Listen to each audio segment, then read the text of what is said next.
আচ্ছা, প্রথমে হচ্ছে আমরা শুরু করব 3.1 সংখ্যা পদ্ধতি। তো সংখ্যা পদ্ধতির ক্ষেত্রে আমাদের আগে জানতে হবে কি কি সংখ্যা পদ্ধতি আমাদের আছে। সো সেই সংখ্যা পদ্ধতিগুলো জেনে আমাদের হচ্ছে সামনে আগাইতে হবে। তো মূলত হচ্ছে সংখ্যা পদ্ধতি দুই প্রকার, একটা হচ্ছে পজিশনাল আর একটা হচ্ছে নন পজিশনাল। তো পজিশনাল সংখ্যা পদ্ধতি হচ্ছে আবার চারটা। কী কী চারটা? সেই পজিশনাল সংখ্যা পদ্ধতি চারটা হচ্ছে, প্রথমটা হচ্ছে দশমিক সংখ্যা,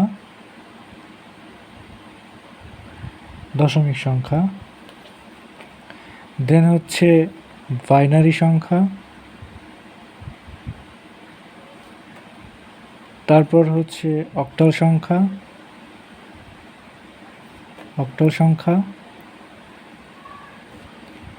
তারপর হচ্ছে হেক্সাডেসিমাল সংখ্যা।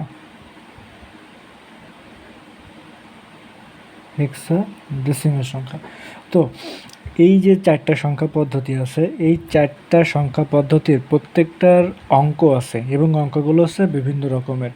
তো দশমিক সংখ্যা পদ্ধতির অঙ্ক হচ্ছে 10টা। কি কি? 0, 1, 2, 3, 4, 5, 6, 7, 8, 9, অর্থাৎ 0 থেকে 9 পর্যন্ত মোট 10টা অঙ্ক। 0 থেকে 9 পর্যন্ত মোট হচ্ছে 10টা অঙ্ক এই দশমিক সংখ্যার। এরপরে হচ্ছে আমাদের বাইনারি সংখ্যার হচ্ছে 2টা অঙ্ক আছে। কি কি? একটা হচ্ছে 0 আর হচ্ছে 1, এই 2টা অঙ্ক। এরপরে অক্টাল সংখ্যার হচ্ছে অক্টাল শব্দের অর্থ হচ্ছে 8। সো অক্টাল সংখ্যার হচ্ছে 8টা অঙ্ক আছে। 8টা অঙ্ক কি কি? 0, 1, 2, 3, 4, 5, 6, 7, অর্থাৎ 0 থেকে 7 পর্যন্ত মোট 8টা সংখ্যা আছে অক্টাল সংখ্যা পদ্ধতির। এরপর হচ্ছে আমাদের হেক্সাডেসিমাল সংখ্যায় কয়টা আছে? 16টা। কি কি 16টা? প্রথমত হচ্ছে 0 থেকে 9 পর্যন্ত, এখানে কয়টা? এখানে হচ্ছে 10টা, অর্থাৎ 0, 1, 2, 3, 4, 5, 6, 7, 8, 9।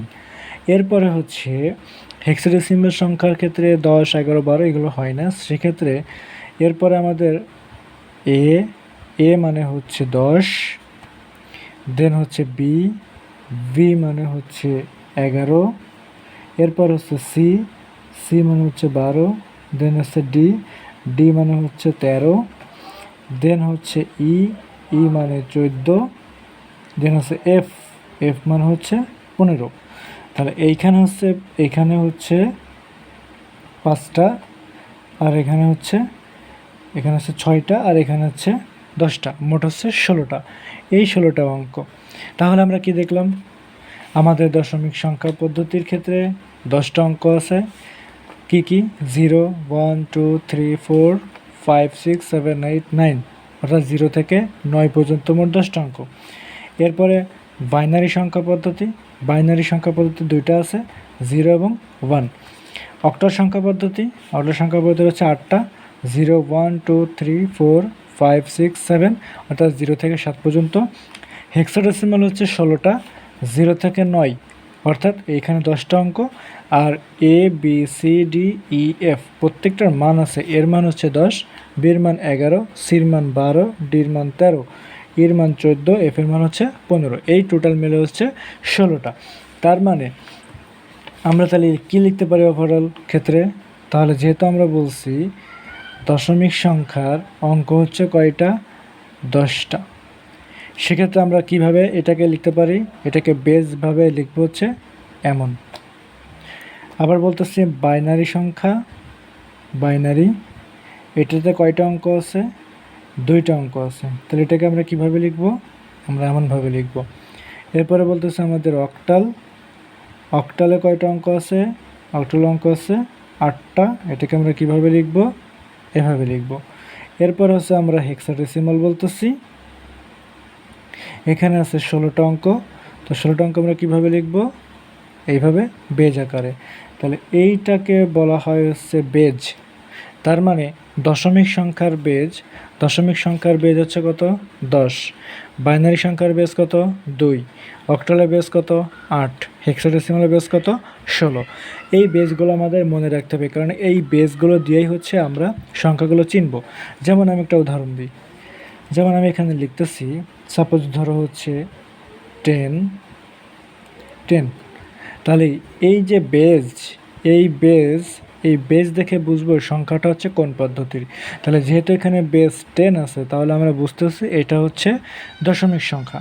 আবার যদি আমি এমন লিখি 1 0 1 0 দেন হচ্ছে 2, এটা দেখে আমরা বুঝতেছি এটা হচ্ছে বাইনারি সংখ্যা, কারণ বাইনারি সংখ্যার বেজ 2। এরপরে আমি যদি লিখি 7 3 দেন হচ্ছে 8, এটা কি সংখ্যা? এটা হচ্ছে অক্টাল সংখ্যা। এরপরে আমি যদি লিখি A6,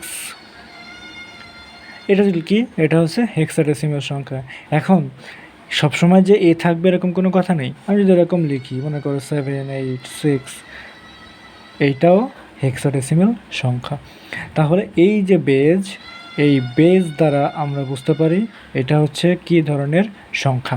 ওকে, তাহলে একটা কোশ্চেন দেখাই, সেটা হচ্ছে মনে করো এখানে একটা সংখ্যা থাকলো যে হচ্ছে 7 8 2 0।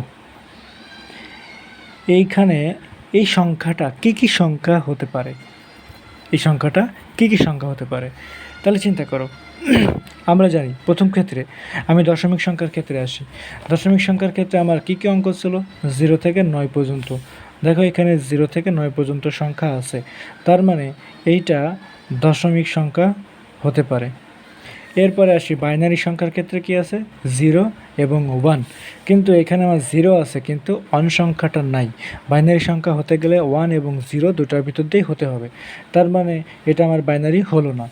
এরপরে আসো অক্টাল সংখ্যায়। অক্টাল সংখ্যায় কত আছে? 0 থেকে 7 পর্যন্ত, মোট 7টা অঙ্ক।